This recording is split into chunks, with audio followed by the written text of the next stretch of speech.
Hello and welcome to Daily Politics on Trust TV. On this program, we discuss issues around politics, policy and governance. My name is Hamza Idris.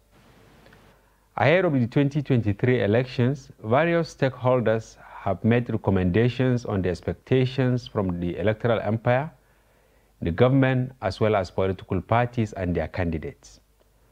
In line with this, the Center for Democracy and Development, CDD, in a report explored some factors the Independent National Electoral Commission, INEC, the federal government, and other stakeholders must resolve to get it right as Nigerians and the rest of the world look forward to another round of power transfer from one elected government to another in Nigeria. So tonight on the program, we'll be looking at some of these issues identified by CDD and the recommendations they offered. We have in the studio the director of the center, Idayat Hassan. She joins us to discuss CDD's SWOT analysis ahead of the 2023 elections. Welcome to the studio. Thank you very much. Thank you. We will take a short break, and when we return, the discussion commences. Don't go away.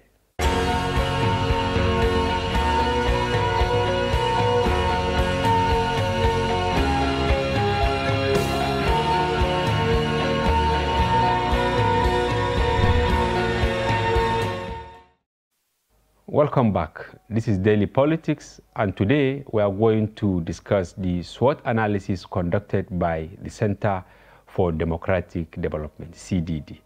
Once again, welcome. Thank you. Yes, well, before we go into the recommendations, the observations you made, what you asked the federal government, INEC, and other stakeholders to do in order to get it right, I would like to ask you, because we just came out of the Kenyan election, what was your take? I think the Kenyan elections was quite an interesting one, and it's one that every election watcher and citizen should note, particularly the political parties. There were so many things that were striking in the Kenyan elections. One was that with very good infrastructural development, elections could be as seamless as possible. Now, the first point is that the Kenyan actually deployed the KIMS kits, which is a replica of the BVAS that Nigeria will be utilizing in the elections. It's just the name that differs. It's just the name. Like they almost do the same thing, really. And it was quite interesting that in most of the villages, they had the 4G network. They had very good road network to actually move election logistics. And the training of the staff, the ad hoc staff too, who conducted the elections was well done. So the rate of accreditation voting will be an average of 3 minutes actually. And it was so far so good, a very seamless, well-organized exercise on one hand. And that well-organized exercise, we must also attribute the fact that aside from the character of the people, the training, the infrastructure, the available infrastructure also positively impacted on deployment of election logistics. Now, the second and very important issue we should also note in the elections was the way the political parties were able to form a coalition for these elections. In the real sense, it's more of an alliance as against a merger, because they just came together and everybody came with their strength. So with the two big coalition out of the 4 parties vying the elections, the Azimio of the Raila Odinga, and of course the William Ruto, Kenya Kwanza, people came with their strength. So let's assume we have 8 parties. At the end of the vote, you will find that some of those parties did not win as much seats as the UDA. They just won 3 states, some senatorial streets. Merged and put together, they were able to successfully win the elections. They only aligned at that point for the presidential elections, which made the structure at the end of the day to be well organized and not unwidely. And one thing that politicians should also learn is that in a very close elections, you do not actually, you need alliances such as that, and you do not need a spoiler. Put together, the 2 other parties that vied would have at least almost a 1% while the winning candidate won just by less than 2% or around 2% at the end of the day. So close elections are quite important, really, and messaging resonates with people. So what is the message? The whole thing about this hustler, the campaign, ethnicity was big, but it was not the defining character of that elections. It was more about issues and what citizens feel resonated with them and could actually change their lives, and the importance of the youth vote. But you see, there was this fear ahead of the elections. Did you expected that it will degenerate maybe into serious By crisis? the elections, I think one thing that was very interesting is that even the actors themselves, 3-4 days to the elections, agreed that there is actually a progression compared to the 2017 elections. So they weren't worried. They felt there will be skirmishes in some places like Kisumu and but volatile areas, but it will never go back to the 2007 experience, nor even by 2013. So they've seen a progression with each elections, and this was quite useful for the people. And and with the way they've actually created institutions in response to the multicultural nature of the country, their lived experience. In fact, if you ask me what was the most striking thing I got, the fact that they had a national commission on social cohesion. National commission? Yes. What is it? Is different with our national orientation agency? No, it's not an orientation agency. So this commission does a lot of things aside from orienting people. It's also an accountability platform. Okay. It monitors the issues of hate speeches. It monitors the issues of fake news in elections. It's not just balancing, it is also responding. And it was a real institution, so you will see how they will give rules to Facebook and say, if you don't do this, we can shut you down. If we don't do that, we can shut you down. It wasn't perfect, but it was somewhere to actually start from. Okay. It was somewhere to start from. So they've been developing with each passing elections, with what their challenges are. And starting from a constitution, to all sundries electoral laws, to commissions that will deal with issues of ethnicity and social cohesion. So they had all these structures in place, and all these structures together work to create something. The coalescing of force. You know? So it was kind of a positive, because they weren't perfect, not like they weren't issues that were like that, but even as observers who have watched elections, who have watched Kenyan elections, we could all see that there was an improvement in the elections. Okay. You made mention of deployment of 5G. 4G I mean, in most of the places, yes. You asked questions on that, how they were able to It's about infrastructures, really. I think one thing you will note is that the light rarely went off. Most of the places, they do not have generating sets. Like somebody like myself, I observed elections by the border with Uganda, around Bugoma. And that's like a village-like setting. It's not like in the capital city of Nairobi. And those hotels, it's not like staying in Hilton, it's not even like staying in Chelsea of Nigeria. You can just imagine when you are in the hinterland how an hotel will look like. But for like the 3-4 days we were on the field, no problem. No problem. Wow. No light going off, where you would already be very scared that imagine, are they going to bring a lantern or they will bring a rechargeable lamp? So is it a real down for democracy in Africa, what you saw in I Kenya? think like it's a new dawn. It shows eventually, even with institutions, that institutions matters. You saw the way they filed the case, you saw the way they dispensed with the case in around 14 days, and a new president has been sworn in. And even in spite of the fact that the Raila Odinga, who is like an institution unto himself, lost the elections, even in his own stronghold, the kind of skirmishes that would actually have previously happened did not happen. It tells a story that people are evolving. and knowing that you cannot actually trade your life for a politician. People also are learning that you have to vote on issues, even if there might be sentiment in some instances. But what is at stake is really a better life for us as people. And I think, importantly, infrastructures are important. Because in every elections, we come and say, INEC has not deployed, INEC has not done this, INEC. Yes, they too, they may likely have planning challenges. But how many votes are motorable?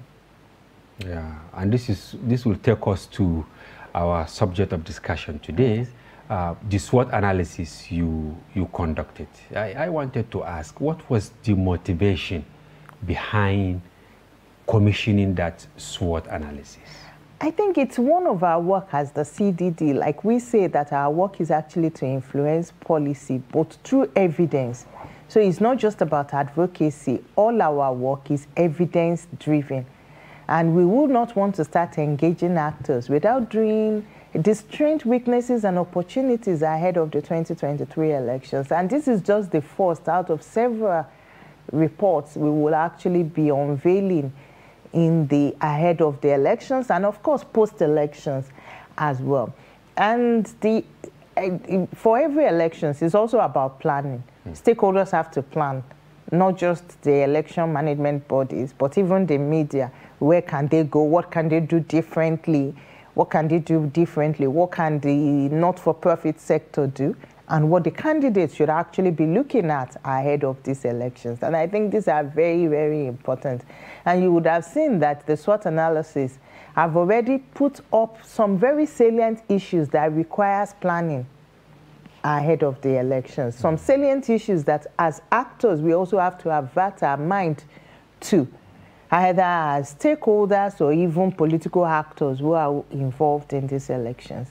Is this the first time you call it SWOT? Because when the report came out, of course, here in Daily Trust, we took time to look at it, to report it extensively.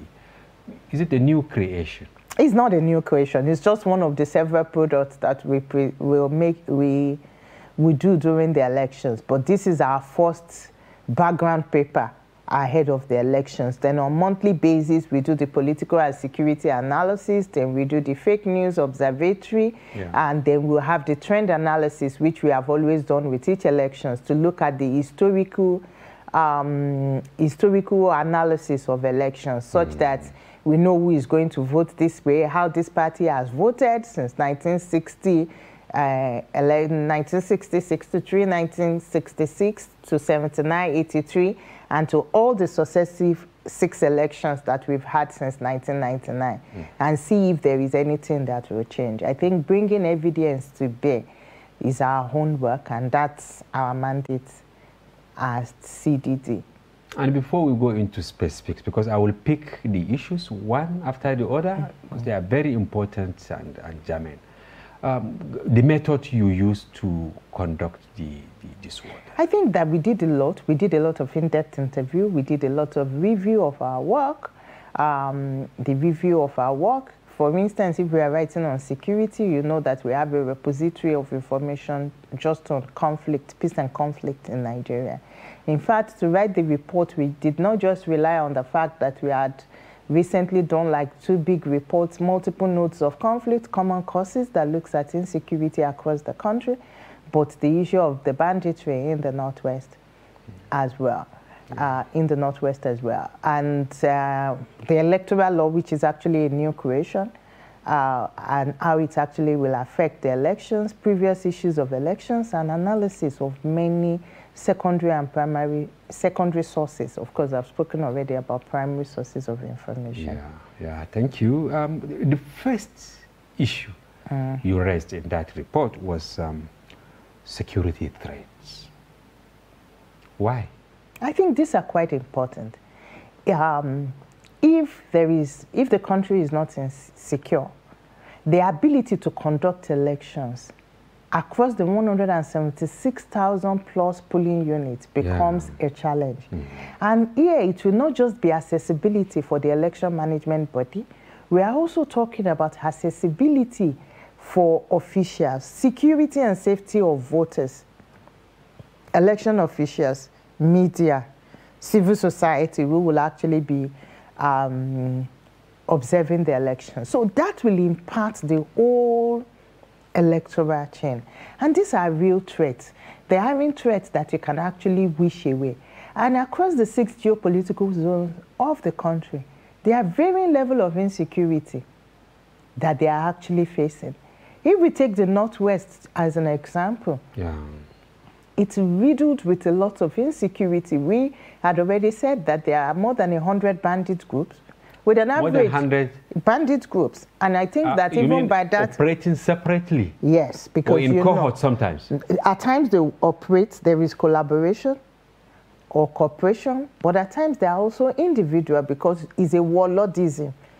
This is different from Boko Haram that you can say they are splintered into like 2 or 3 groups, the ISWAP and the Boko Haram, the former Shekar-led Boko Haram. This is quite different because it's warlordism which continues. And even if you take it from the point of view that as one leader dies, another one takes over. They even fragment because maybe it's going to be like a deputy or a young guy that takes over. Then the people will say, why should I subject myself to it?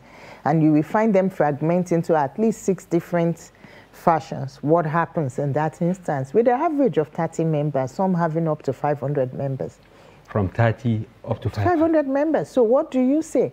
That is even when they are working as individuals, but when they are collaborating across the northwest state of Zamfara, Eastern Sokoto, which has also moved away from just Eastern Sokoto to other local governments in Sokoto State, Katsina State, Kaduna State, and Niger in particular. KB is also the Zulu Emirate, well affected. And it's not being reported, especially that. Oh, but Daily Trust has done extensive reports on all these. What is very important is that we have taken it, isolated it as insecurity, without taking it into cognizance that insecurity, prevailing insecurity, will also affect elections in the country.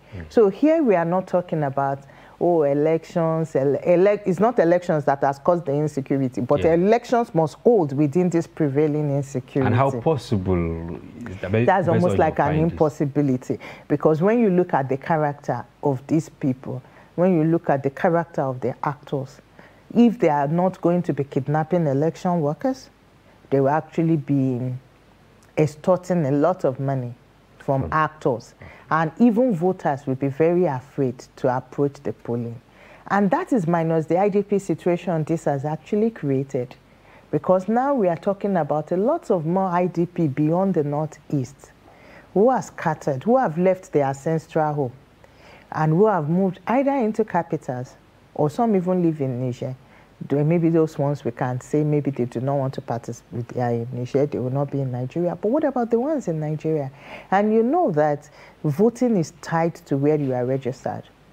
So if you are registered in Anka, you cannot go and vote in Guso. You must actually vote in Anka. So these are like real issues that we really have to grapple with for the elections. But it's not just the Northwest challenge that we talk about. We still have the Southeast, where the restive agitation of the separationists continue to impact on elections, logistics, planning, and even the ability of people to access the polling units. We were all privy to the fact that an INEC official was actually killed. He was buried last week, while, I think like 2 weeks ago, at the beginning of the month, like the 1st September, around 1st September. He was actually buried while they were doing the continuous voters registration for doing the work that he was hired to do and paid to do. He was killed. And the restiveness in the Southeast is yet to abate. But why we put so much emphasis on the Southeast and the Northwest, don't forget we still have the Northeast there. The only difference with the Northeast is that we have become used to it, that we have had the 2015 elections, which we had the 2019 elections. So we come from the point of view that, okay, Conducting another elections in 2023 might not actually be difficult because we are used to it. But don't forget that there has also been a movement of people from the IDP camps where they have been concentrated back into their homes, localities. So assessing those areas may actually be problematic. Because of the terrain or the road? Because of the terrain, the roads, the security, ambush. You know, in the PH, of course, or ISWAP, they will definitely attack, but it will never be like as brazen or killing or chilling. But there is this allegation that some of these politicians actually cash in on this insecurity so that the people will not even be there. They will just go and find their way. Have you carried study in relation to this? I think that, yes, insecurity can be exploited to win elections. But we should also take into cognizance that the context has completely changed. For instance, with the introduction of the bimodal voter accreditation system, which we call the BVAS, it means that the number on the BVAS, the accreditation number of the BVAS must match with the manual form that is with you. And you have to pass your card and pass all your biometrics through the BVAS. So if the BVAS has got 25, and you go and bring a paper that has 300, the position of the law is that the BVAS actually supersedes. So in these instances, you need people to turn up and vote. So politicians have no option but to make concerted effort to take people back to their places, then to secure the places, and then encourage people to vote. Another important point you raised was logistical challenges on INEC. You made mention that they have to reach 176,846 polling units with election materials, and it will be a difficult task. But they have been doing that for a very long time. Insecurity is one difficult task that it makes it to be. That is already one task beyond the moving logistics. Even for the actors, the politicians, if you read the report carefully, that access to access during the campaign period, from pre-elections to the E-Day, will definitely be a challenge in these elections. The security, the ability to move around. How can people even, I was told today of a candidate who has got to go to her home in the southeast and on daily basis pays around 1 million to security. On daily basis? Yes, because you have to campaign. You have to be there. You can't go there. Anything that you go, you represent government. Either you are elected or you are an appointed official. So you need, even that, I don't know how, it's only God that protects now in Nigeria, you know. So that is already a challenge from that point. So you have to talk about that. Because here, even if security is restored, the road network is another one. Even if you leave the bandits and the separationists out, I do not intend to securitize everything. Yeah. But these are also important issues because you then find, what about these, how do they call them? What about the terrorists?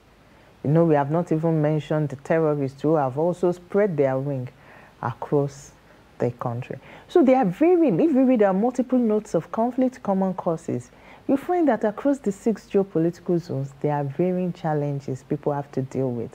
Then the infrastructure, too, is also a challenge. Like we were talking really of infrastructural challenges now, the road. So it will entail INEC to proactively deal with this ahead of the elections. Like this is their own, while security might not be their responsibility, but they themselves will have to do a SWOT analysis of which road is good, what period, an environmental scan to know that, okay, here we just have to fly our materials. In February or something, that's not, of course, raining season. The river will be overflown, so we will not be able to pass. In this, you know, these are really places important. Like in Borno, when you go to Goza, you say you need donkeys to transport some of the equipment. If you go to Jigawa, Kano, you need canoes and all that to get across to some villages. So these are like very important issues, and they aren't things that we can actually gloss over. The INEC chairman, at a time, he said, you know, at the height of the campaign, when you have many contenders, you know, including people from the CBN and all that, get it into, you know, contests. There was fear that time that, okay, how can INEC, because we're talking about logistical challenges now. Have you had cause to reach out to them that now that, okay, they have finished the primaries, are they making effort to use alternative ways to move some of these their logistics to keep them safe ahead of deploying them to these 176,000 polling units? I think that I do not speak for INEC, I do not know, but maybe, of course, they will have to look at what are the best logistics. And the best thing to do at every point is to move the logistics closer to the places of these elections, days ahead, beyond what is being done now. So maybe it's 2 days from CBN, it goes to the office. We have to find a way of breaking it down that it reaches areas at least ahead. But when it comes to the issue of changing where securing the election materials, I still believe that the CBN still remains a better place to keep it than dispersing it and keeping it in the state offices. Now, you know, the contest, what we are looking at is actually greater than off-cycle elections. In off-cycle elections, we can improvise, we can do all these kind of things, but we're talking of the national elections. If we decongest the whole process, you say, oh yeah, I just want to break it down, we do not want this, we are going to go and be keeping it in our state offices, we are going to do that. You are talking about, you are increasing the human interference, the possibility of human interference. Which will affect the credibility of the elections compared to where you keep it into a body, with a body like the Central Bank of Nigeria. And in the first instance, what are they even keeping? Is it not the ballot paper that is now become very difficult? Even if you have ballot paper, you have result sheet. With Beavers, High Rev, it's almost like... We'll take a short break, and when we return, we continue from where we stop. Stay with us, please.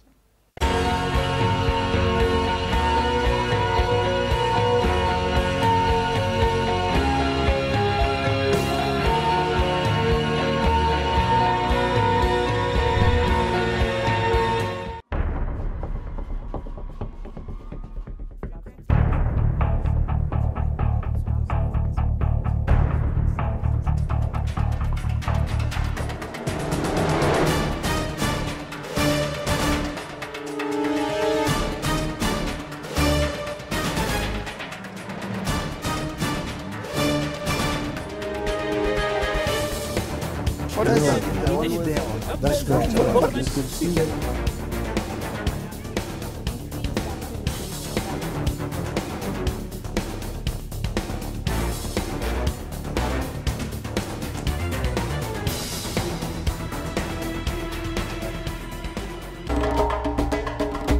To every politician, as the campaigns gain momentum and passions begin to rise, remember, the errors of your opponents do not make you a success. Do not run down your opponent and inflame passions to violence between and among your supporters. What counts is what you plan to do for the electorate and how you intend to relieve their sufferings and bring succor. Nigeria is in dire need of patriotic leaders at all levels, leaders who will make national development their priority. Concentrate on telling the electorate what you intend to do when you get into office. Focus on making your vision clear to the electorate. Don't engage in verbal abuses, fake news or speeches. Keep dealing with issues that will bring progress. You win the hearts and minds of the people by being above board, by being civil, patriotic, and showing empathy. Let's join hands to make the 2023 elections peaceful. A message from the National Orientation Agency.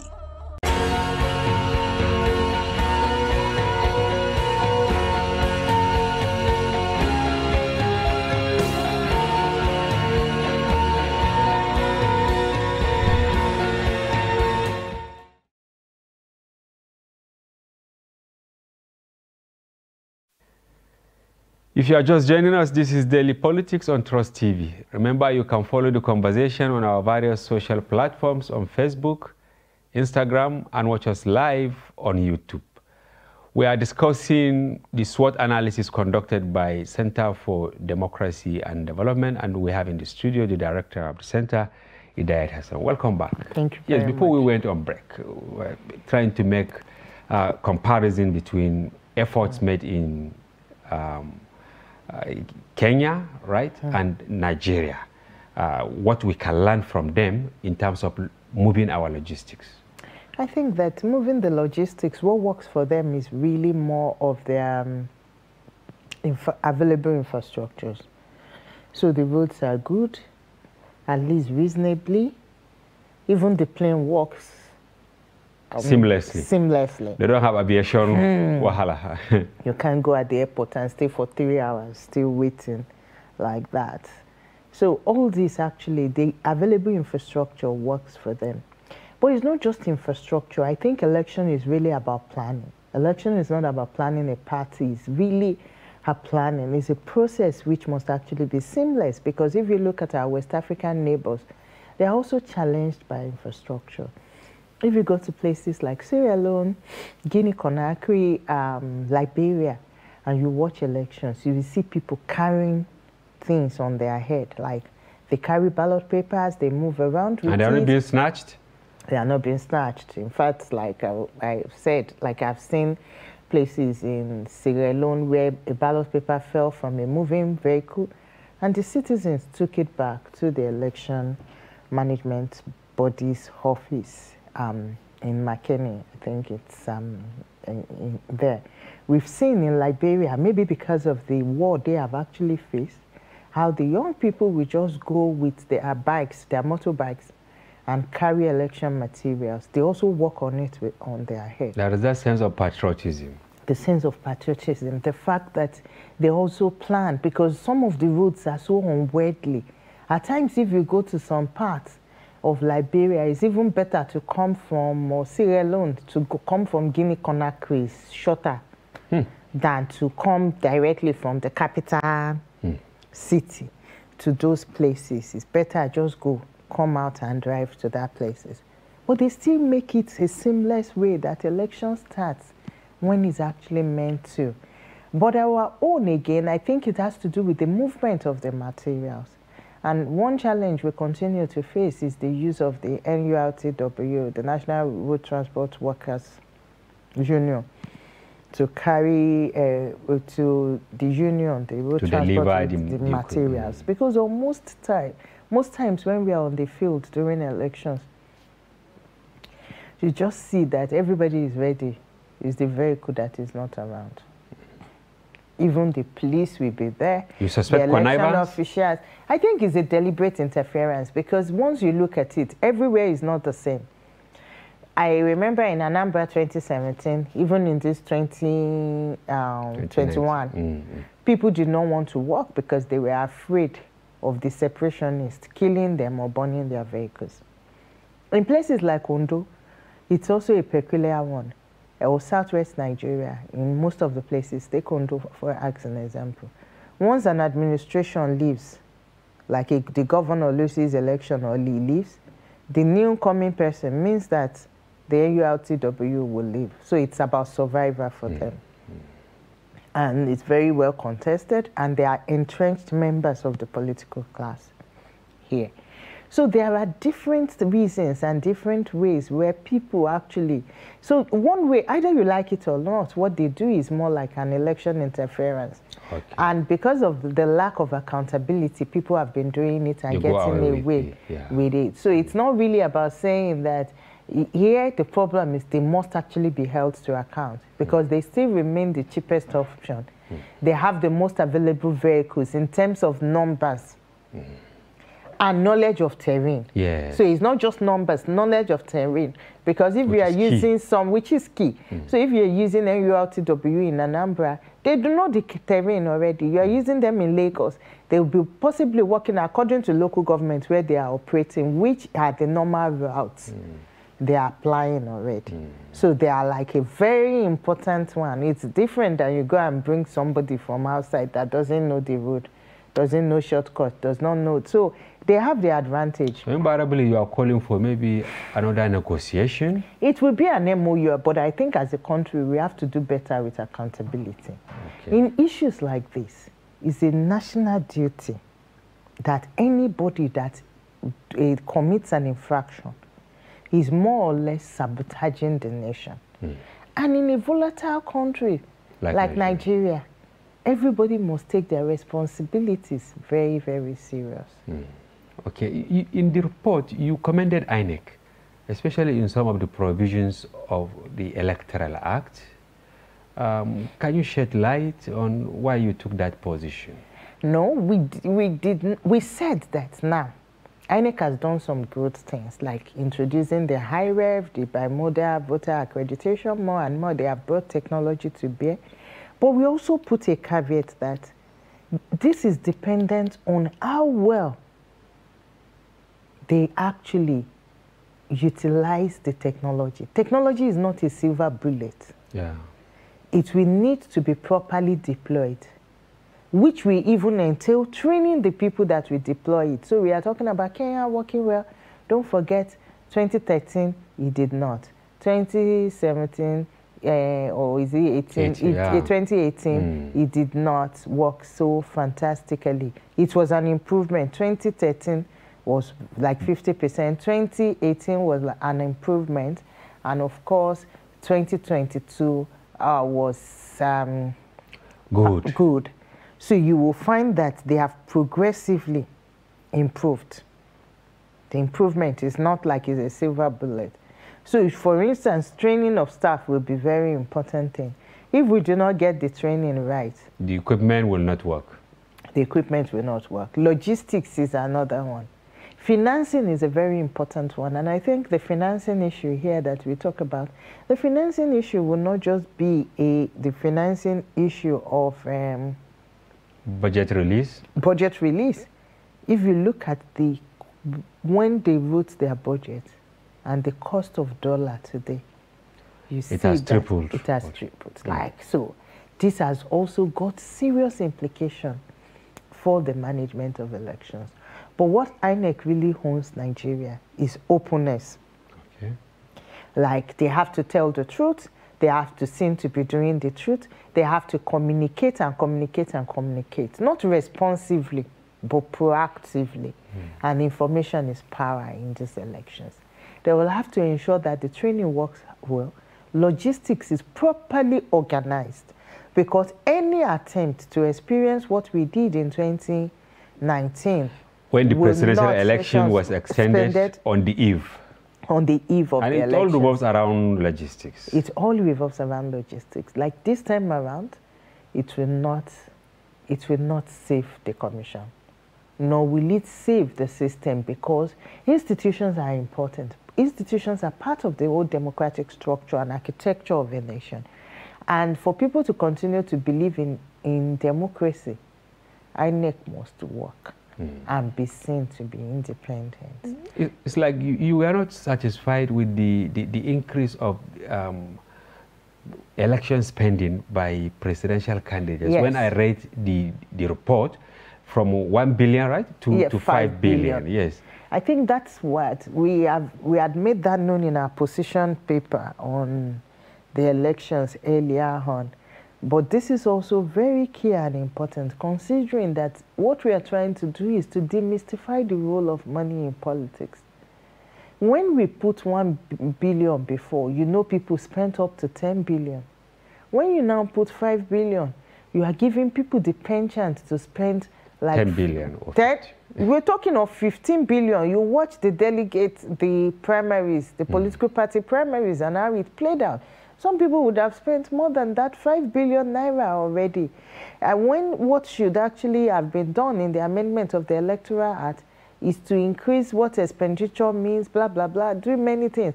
What we are trying to do is to demystify the use of money in politics. What this has actually done, it has actually enlarged the role of money in politics, which then disadvantages the young people, women, and other vulnerable groups, really. So I think that in these elections, as we've said, disinformation, religion, ethnicity, and of course, money is going to define the outcome. Have you made any recommendation on how to actually close the thin line of, yes, election spending, and how to now monitor who spend what and to be held to account? I think our own one is that is still a part of accountability issues and capacity. Do we need additional laws? It goes beyond laws. Even with the existing laws, yes, I agree we do need additional laws, but with the existing laws, it's more observing breach than in compliance. And who has ever been held accountable here? That's the So INEC is already overburdened, but this is not just an INEC issue. What about the other corruption agencies? But they have been calling for, is it election courts? Yes, and that is what the Special Election Offences Commission will actually achieve if that is included as one of the elections. And you know, the Elections Commission, Offences Commission is quite important because it's not, it goes beyond the role of money. It helps in curing the impunity, electoral impunity, really. In every elections, you will find, let's say, more than 3,000 people arrested, but how many have been brought to book?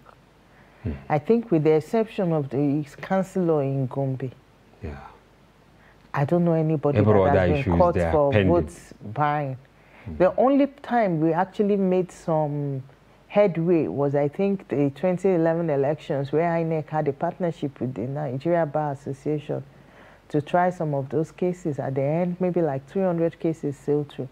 But most of the cases, because they are tried as normal criminal issues, you know, civil criminal issues, it goes through the same court system, and it can take forever, such that by the time it's even appearing in court, it is forgotten. The rest, except you even want to punish people if they are held in prison, they are going to forget them, because where is the evidence? What happened? Where are the papers? Who is going to file it? Might have been sent somewhere. But if it's some really tried, like the election in Kenya, within 2 weeks, they were able to dispense some of this. Or even traffic offenses.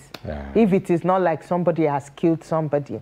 Like the way you see most of the states, they will say, like Lagos State now, they will say they have a special court for traffic. They have special court for, what is this, waste, Loma waste management. So if you keep your house, kick against in a kite, I think it's kick against indiscipline. So if your house is very dirty, your environment, you leave your something, they have those courts where they summarily try those cases. So we should actually get to a point where we should start summarily trying cases. Yes, well, I wish to thank you very much for your take on some of these key issues. There are many, for time we cannot discuss or elaborate, like fake news, like issue of public confidence in INEC, like religious leaders, you know, their role. You mentioned all this, and we hope that you give us time again to come and elaborate on this ahead of the elections. I wish to thank you very much for honoring our invitation. Well, viewers, this is where we come to the end of our conversation today with Idayat Hassan, Director, Center for Democracy and Development, on the SWOT analysis they conducted for INEC, federal government, and other stakeholders. We hope you join us tomorrow for another edition of the program. I am Hamza Idris.